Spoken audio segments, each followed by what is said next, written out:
গণঅভ্যুত্থান দিবস উপলক্ষে সাতকানিয়ায় জামায়াতে ইসলামীর গণমিছিল ও সমাবেশ। সাতকানিয়া প্রতিনিধি আবুল কাশেমের ভিডিও চিত্রে বিস্তারিত। গণঅভ্যুত্থানের প্রথম বর্ষপূর্তি উপলক্ষে বাংলাদেশ জামায়াতে ইসলামী সাতকানিয়া উপজেলা শাখার উদ্যোগে এক বর্ণাঢ্য গণমিছিল ও সমাবেশ অনুষ্ঠিত হয়েছে।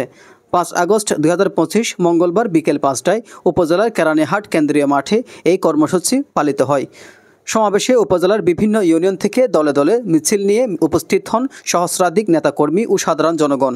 2024 সালে জুলাই মাসে শুরু হওয়া বৈষম্য বিরোধী ছাত্র গণ অভ্যুত্থানের ধারাবাহিকতায় 5 আগস্ট পতন ঘটে তৎকালীন আওয়ামী লীগ সরকারের, যা ইতিহাসে গণ অভ্যুত্থান দিবস হিসেবে চিহ্নিত হয়ে আছে। এই উপলক্ষে আয়োজিত আজকের কর্মসূচিতে বক্তারা শহীদদের আত্মত্যাগ স্মরণ করে বলেন, যেসব ভাইদের নির্মমভাবে হত্যা করা হয়েছিল সেই বর্বর হত্যাকাণ্ডের সুষ্ঠু বিচার দ্রুত সময়ের মধ্যেই সম্পন্ন করতে হবে। বক্তারা আরও দাবি জানান, বর্তমান অন্তর্বর্তীকালীন সরকারকে অবিলম্বে শহীদদের পরিবারকে উপযুক্ত ক্ষতিপূরণ প্রদান ও দোষীদের বিচারের আওতায় আনতে হবে।